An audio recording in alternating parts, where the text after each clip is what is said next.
ചേട്ടാ, നമ്മൾ ഈയിടെ പഠിച്ചുകൊണ്ടിരിക്കുന്നത് വെള്ളം വീഞ്ഞാക്കിയ അടയാളത്തിനെ കുറിച്ച് നമ്മൾ ആലോചിച്ചു.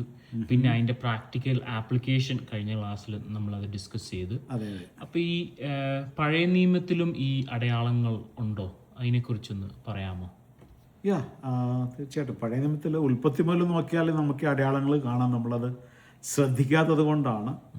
അനേക അടയാളങ്ങൾ, നമ്മളൊരു ഉദാഹരണം പറയുകയാണെങ്കിൽ ദൈവത്തിൻ്റെ സൃഷ്ടി, ഉൽപ്പത്തി പുസ്തകം 1-ാം അധ്യായമെല്ലാം നമ്മൾ നോക്കുമ്പോഴേക്കും ഉൽപ്പത്തി പുസ്തകം 1-ാം അധ്യായത്തിൻ്റെ 14-ാം വാക്യം ഒന്ന് വായിച്ചേട്ടെ. 14. പകലും രാവും തമ്മിൽ വേർതിരിവാൻ ആകാശവിധാനത്തിൽ വെളിച്ചങ്ങൾ ഉണ്ടാകട്ടെ. അവ അടയാളങ്ങളായും കാലം, ദിവസം, സംവത്സരം എന്നിവ തിരിച്ചറിവാനായും ഉതകട്ടെ. ഇപ്പോൾ അവ അടയാളങ്ങളായും, ഇപ്പം നമ്മളിത് വെളിച്ചമായിട്ടാണ് നമ്മൾ കാണുന്നത്.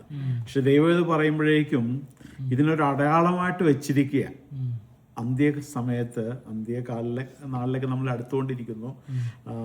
അപ്പോസ്തല പ്രവൃത്തി നോക്കിയാലും ഈ സൂര്യനും ചന്ദ്രനും ഇതെല്ലാം അടയാളങ്ങളായിട്ട് ദൈവം വെച്ചിരിക്കുന്ന, ഇതെല്ലാം ഇളകിപ്പോകുന്ന ഒരു സമയമെല്ലാം വരുന്നുണ്ട്. അപ്പോൾ പത്രോസ് അപ്പോസ്തലൻ പ്രസംഗിക്കുമ്പോൾ അപ്പോസ്തല പ്രവൃത്തി 2-ാം അധ്യായത്തിൻ്റെ 19-20 വാക്യം ഒന്ന് വായിച്ചാട്ടെ. Acts 2:19 and 20.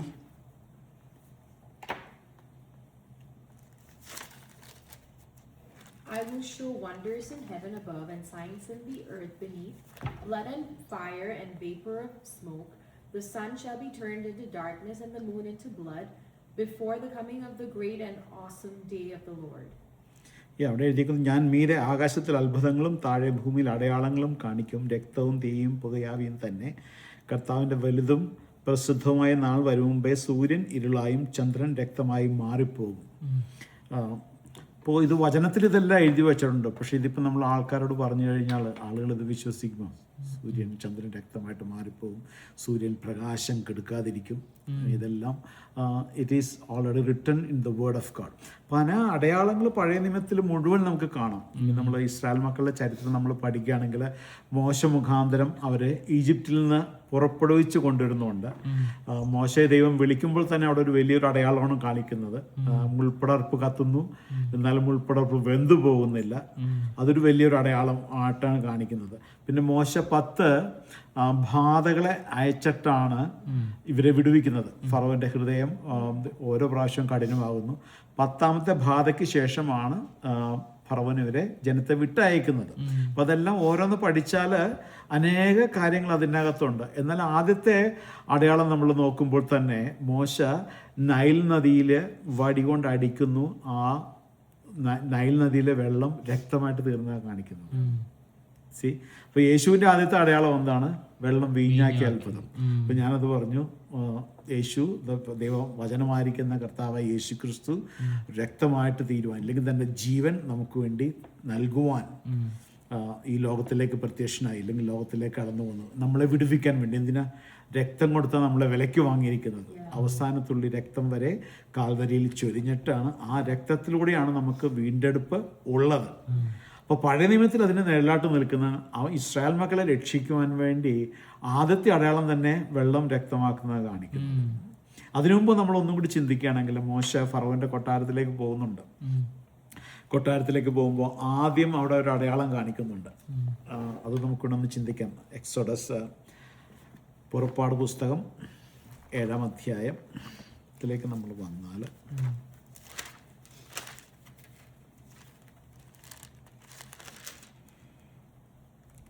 പുറപ്പാട് പുസ്തകം 7-ാം അധ്യായത്തിന്റെ 8 മുതലുള്ള വാക്യങ്ങളൊന്നും വായിച്ചാട്ടെ. 12 വരെ 4 വാക്യങ്ങൾ.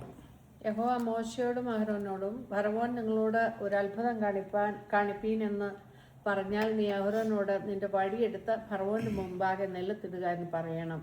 അതൊരു സർപ്പമായി തീരുമെന്ന് കൽപ്പിച്ചു.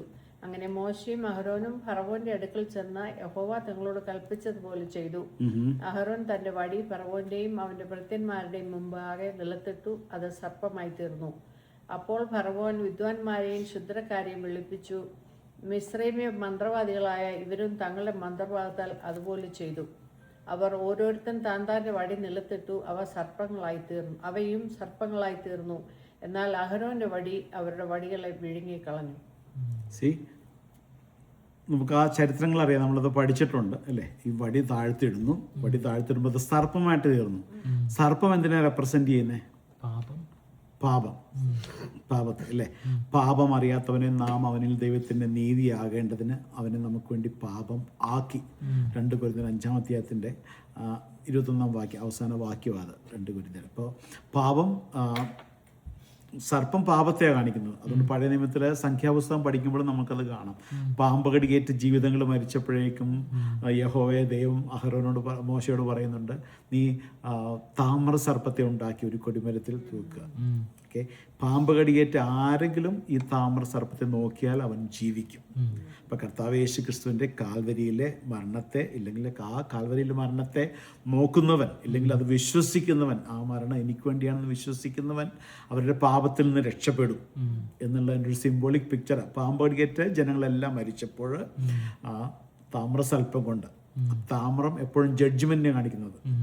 ദൈവത്തിന്റെ കോപത്തീയിൽ വെന്തെരിഞ്ഞ ജീവനാഥനെ എന്നുള്ള പാട്ടുകളെല്ലാം നമ്മൾ കേട്ടിട്ടില്ലേ? അപ്പൊ ദൈവത്തിന്റെ കോപത്തീയിൽ പാപം യേശു പാപം ചെയ്തിട്ടില്ല, പക്ഷെ നമ്മുടെ പാപം വായിച്ചുകൊണ്ട്, സർവ്വജനത്തിൻ്റെയും പാപം വായിച്ചുകൊണ്ട് യേശു കാൽവരിയിൽ മരിച്ചു, നമുക്ക് വേണ്ടി മരിച്ചു. അപ്പോൾ അതിൻ്റെ ഒരു പിക്ചറാണ്. സർപ്പത്തിൻ്റെ കടിയേറ്റ ജീവിതങ്ങൾ അന്ന് മരിച്ചപ്പോഴേക്കും പഴയ നിയമത്തിൽ യഹോവ മോശയോട് പറഞ്ഞു, നീ ഇതുപോലെ ചെയ്യുക, താമ്രസർപ്പത്തെ ഉയർത്തുക. ആരെങ്കിലും താമ്രസർപ്പത്തെ നോക്കിയാൽ അവർ ജീവിക്കും. ഇപ്പം ജീവൻ ഉണ്ടാകുവാൻ, ഇപ്പോൾ പാവത്തിൽ നിന്ന് വിടുതൽ. ഇപ്പോൾ നമ്മളിപ്പോൾ ചിന്തിച്ച വിഷയം, മോശ ഇല്ലെങ്കിൽ അഹരോൻ വടി താഴെയിട്ടു, അത് സർപ്പമായിട്ട് തീർന്നു. അപ്പോൾ ഫറവോനും അവരുടെ ക്ഷുദ്രക്കാരെയും മന്ത്രവാദികളെയും അവരുടെ കൊട്ടാരത്തിൽ ഇവരെല്ലാം ഉണ്ട്. അവർ വന്ന് ഇത് തന്നെ കാണിച്ചു അല്ലേ? അവരുടെ വടിയെല്ലാം താഴെ ഇട്ടപ്പോഴേക്കും അവരുടെ വടിയുമെല്ലാം സർപ്പമായിട്ട് തീർന്നു. പക്ഷെ അവിടെ ഒരു കാര്യം സംഭവിച്ചു, അഹരോന്റെ വടി എന്ത് ചെയ്തു? അവരുടെ പാമ്പുകളെല്ലാം വിഴുങ്ങി. അപ്പൊ അതെന്തിനാ കാണിക്കുന്നത്?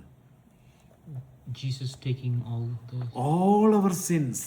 ലോകത്തിന്റെ ആളുകളും മന്ത്രവാദികളും അവരുടെ വടി താഴെയിട്ടപ്പോൾ അതും സർപ്പമായിട്ട് തീർന്നു, പാപമായിട്ട് തീർന്നു. പക്ഷെ ഒറ്റ വ്യത്യാസമുള്ളൂ, രക്ഷകനായിട്ട് അവിടെ വന്ന, അല്ലെങ്കിൽ അഹരോന്റെ തടിയിൽ മോസസിന്റെ വടി താഴെയിട്ടപ്പോഴേക്കും ആ സർപ്പം ഈ സർപ്പങ്ങളെല്ലാം വിഴുങ്ങി. ലോകത്തിന്റെ സകല ജനത്തിന്റെയും പാപം തൻ്റെ ശരീരത്തിൽ ഏറ്റുവാങ്ങിക്കൊണ്ട് മരിച്ച ഒരു കർത്താവ് യേശു ക്രിസ്തുവിൻ്റെ ഒരു പിക്ചറാണ് കാണിക്കുന്നത്. അപ്പോൾ ഇതെല്ലാം അടയാളമാണോ? ഇതെല്ലാം അടയാളമാണ്. ഇത് നമുക്ക് വചനം വായിച്ച് മനസ്സിലാവുന്നവർക്ക് മാത്രമേ അത് തിരിച്ചറിയത്തുള്ളൂ എന്ന് മാത്രമേ ഉള്ളൂ. അപ്പോൾ എല്ലാ കാര്യങ്ങളും ദൈവം സൃഷ്ടിച്ചിരിക്കുന്ന അടയാളങ്ങളായിട്ടാണ്. അപ്പോൾ പലരും ചോദിക്കും, പുതിയ നിയമത്തിൽ അപ്പോൾ നമ്മൾ വല്ല അടയാളങ്ങൾ നമുക്ക് വല്ല അടയാളങ്ങൾ ഇനിയുണ്ടോ? നമുക്ക് കിട്ടാനുള്ള അടയാളങ്ങൾ ഏതാണ്? പക്ഷെ കർത്താവ് യേശു ക്രിസ്തു പറഞ്ഞിട്ടുണ്ട്.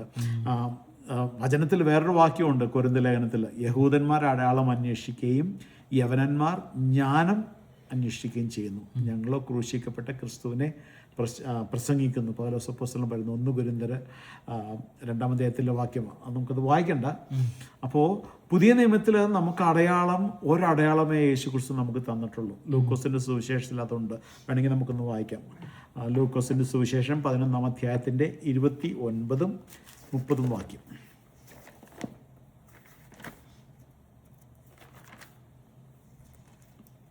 And while the crowds were thickly gathered together, he began to say, "This is an evil generation. It seeks a sign, and no sign will be given to it except the sign of Jonah, the prophet. For as Jonah became a sign to the Ninevites, so also the Son of Man will be to this generation."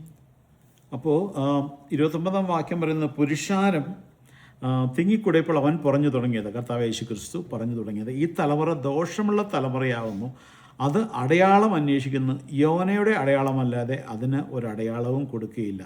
യോന നിനവക്കാർക്ക് അടയാളമായതുപോലെ മനുഷ്യപുത്രൻ ഈ തലമുറയ്ക്കുമാകും. യോനയ്ക്ക് സംഭവിച്ചെന്താണെന്ന് നമുക്കറിയാം അല്ലേ? യോനയെ കടൽ മത്സ്യം വിഴുങ്ങി 3 ദിവസം 3 രാവും 3 പകലും. അതിനുശേഷം നിനവയിലേക്ക് യോനയെ കടലാമ പുറത്തേക്ക് വിടുന്നു, അവിടെ നിന്ന് പ്രസംഗിക്കുന്നു, നിനവെ മുഴുവൻ രക്ഷിക്കപ്പെടുന്നു. ഇപ്പം കർത്താവ് യേശു ക്രിസ്തു പറയുമ്പോൾ യോനയുടെ അടയാളമല്ലാതെ വേറെ അടയാളം നമുക്ക് പുതിയ തലമുറയ്ക്കില്ല എന്ന് പറഞ്ഞാൽ, കർത്താവ് യേശു ക്രിസ്തു മരിച്ച് അടക്കപ്പെട്ട് 3-ാം നാൾ ഉയർത്തെഴുന്നേറ്റു. നമ്മുടെ നീതീകരണത്തിനായിട്ട് ഉയർപ്പിച്ചിരിക്കുന്നതെല്ലാം ഞാൻ പറഞ്ഞായിരുന്നു. നമ്മുടെ പാപങ്ങൾക്ക് വേണ്ടി മരിച്ചു, നമ്മുടെ രോഗങ്ങൾക്ക് വേണ്ടി മരിച്ചു, നമ്മുടെ നീതീകരണത്തിനായിട്ട് കർത്താവ് യേശു ക്രിസ്തു ഉയർത്തെഴുന്നേറ്റിരിക്കുന്നു. ഈ അടയാളമല്ലാതെ വേറൊരു അടയാളത്തിൻ്റെ ആവശ്യം ഇനി പുതിയ നിയമത്തിന്, പുതിയ നിയമസഭയ്ക്ക് വേറെ ആവശ്യമില്ല. അല്ലേ? ഞാൻ കഴിഞ്ഞ ആഴ്ച ഒരു സ്ഥലത്ത് ക്ലാസ് എടുത്തപ്പോൾ അതിങ്ങനെ പറയായിരുന്നു, ഈ ധനവാനും ലാസറിൻ്റെ കാര്യം പഠിപ്പിച്ചപ്പോൾ പറയായിരുന്നു, ധനവാൻ ഇങ്ങനെ ചോദിക്കുന്നുണ്ടല്ലോ, ആ ലാസറിനെ ഒരു തുള്ളി, ഞാൻ ഈ നരകത്തിൽ യാതന അനുഭവിക്കുന്ന ലാസറിനെ ഇങ്ങോട്ട് അയച്ച് ഒരു തുള്ളി വെള്ളം എൻ്റെ നാവിൽ തൊട്ട് തരാൻ പറയണം. അപ്പോൾ അബ്രഹാം പിതാവ് പറയുന്നു, ഇവിടെ നിന്ന് ഒരാൾക്ക് അങ്ങോട്ടും അവിടെ നിന്ന് ഇങ്ങോട്ടും കടന്നു വരാൻ കഴിയില്ല, നിങ്ങൾക്ക് പറ്റിയ വലിയൊരു പിളർപ്പ് ഉണ്ടാക്കിയിരിക്കുന്നു. അപ്പോൾ ധനവാൻ പറയുന്ന അടുത്ത റിക്വസ്റ്റ് ഉണ്ട്, അങ്ങനെയെങ്കിൽ എൻ്റെ ഭൂമിയിൽ എനിക്ക് 5 സഹോദരന്മാരുണ്ട്, അവരടുത്തേക്ക് അവനെ അയക്കണം, മരിച്ചവരിൽ നിന്ന് ഒരുവൻ ചെന്ന് പറഞ്ഞാൽ അവർ വിശ്വസിക്കും.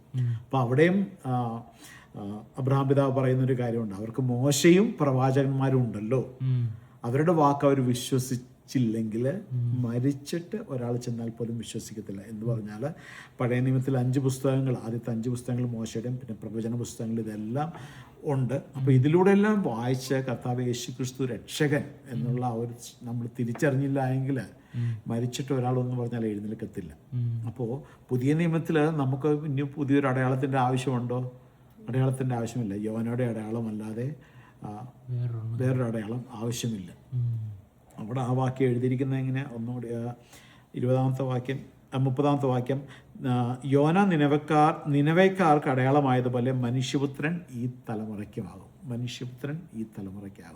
So God already gave a sign for us. അല്ലെ, കർത്താവ് യേശുക്രിസ്തുവിൻ്റെ സ്നേഹം കാൽവരിയിൽ പ്രദർശിപ്പിച്ചു. നമുക്ക് വേണ്ടി മരിക്കയാൽ നാം പാപികളായിരിക്കെ തന്നെ, ക്രിസ്തുവോ നാം പാപികളായിരിക്കെ തന്നെ നമുക്ക് വേണ്ടി മരിക്കയാൽ ദൈവം തനിക്ക് നമ്മളുള്ള സ്നേഹത്തെ വെളിപ്പെടുത്തി. അപ്പോൾ ആ സ്നേഹം തിരിച്ചറിഞ്ഞില്ല എങ്കിൽ വേറൊരു അടയാളം നമുക്കിനി ഇല്ല, അല്ലേ? അപ്പോൾ അടയാളം പഴയ നിയമത്തിൽ മുഴുവനും അടയാളങ്ങൾ ഉണ്ട്. നമ്മൾ ഒത്തിരി പറയുകയാണെങ്കിൽ 10 ബാധകളെല്ലാം പഠിക്കുകയാണെങ്കിൽ എല്ലാം there is a sign behind all that. Okay, അപ്പോൾ ഇറ്റ്സ് സോ ക്ലിയർ. 1-ാം അധ്യായം പോലും നമ്മൾ നോക്കിയാൽ ദൈവം സകലം സൃഷ്ടിച്ചിരിക്കുന്നത് എല്ലാം there is a message. ഇത് അടയാളങ്ങളും കാലങ്ങളുമായിട്ട് ദൈവം നിശ്ചയിച്ചിരിക്കുന്നു പറയുമ്പോഴേക്കും 19-ാം സങ്കീർത്തനം ഇങ്ങനെ പറയുന്നുണ്ട്, ആകാശം ദൈവത്തിൻ്റെ കൈവേല പ്രസിദ്ധമാക്കുന്നു, ആകാശം ദൈവത്തിൻ്റെ മഹത്വത്തെ വർണ്ണിക്കുന്നു, ആകാശവിധാനം അവൻ്റെ കൈവേല പ്രസിദ്ധമാക്കുന്നു, പകലിന് വാക്കുപൊഴിക്കുന്നു, രാത്രിക്ക് അറിവ് കൊടുക്കുന്നു, ഭാഷണമില്ല, വാക്കുകളില്ല, ശബ്ദം കേൾക്കാനില്ല. അതെനിക്ക് ഏറ്റവും ഇഷ്ടപ്പെട്ട വാക്യം. മീൻസ് ആകാശം ഒരു മെസ്സേജ് ഇങ്ങനെ പാസ് ചെയ്തുകൊണ്ടിരിക്കുക, അല്ലേ? ആകാശവിധാനം വിത്തൗട്ട് വേർഡ്സ്. രാത്രിക്ക് ഒരു കാര്യം മെസ്സേജ് പറഞ്ഞുകൊണ്ടിരിക്കുക, പകലിന് വാക്ക് പൊഴിക്കുന്നു, പക്ഷെ there is no words. ഭാഷണമില്ല, വാക്കുകളില്ല, ശബ്ദം കേൾക്കാനുമില്ല. അപ്പോൾ നമ്മുടെ ലൈഫ് തന്നെ മറ്റുള്ളവർക്ക് ഒരു മെസ്സേജ് കൊടുത്തുകൊണ്ടിരിക്കണം. നമ്മൾ പറയുന്ന വാക്കുകളല്ല ആൾക്കാർക്ക് വേണ്ടത്,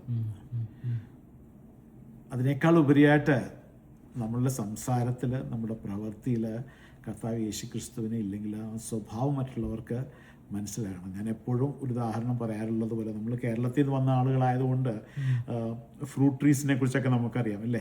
നല്ല ചക്കയെല്ലാം പഴുത്ത ഒരു തോട്ടത്തിലൂടെ നമ്മൾ പോയി കഴിഞ്ഞാൽ ആ മണം കിട്ടുമ്പോൾ നമുക്കറിയാം ഇത് നല്ല ചക്കപ്പഴമാണ്, ഇത് പഴുത്തിട്ടുണ്ട്, അല്ലേ എന്ന് പറയുന്നത് പോലെ തന്നെ അത് കഴിക്കണേക്ക് മുമ്പ് നമുക്കറിയാം, ഓ സ്മെൽസ് ഗുഡ്, അല്ലേ, നല്ലതായിരിക്കും. അപ്പം നമ്മുടെ ജീവിതത്തിലെ സന്തോഷം, സമാധാനം ഇതെല്ലാം മറ്റുള്ളവർ അനുഭവിപ്പാൻ ഇടയാകണം. അതെല്ലാം ഒരു അടയാളമായിട്ട് മറ്റുള്ളവർക്ക് ലഭിക്കണം.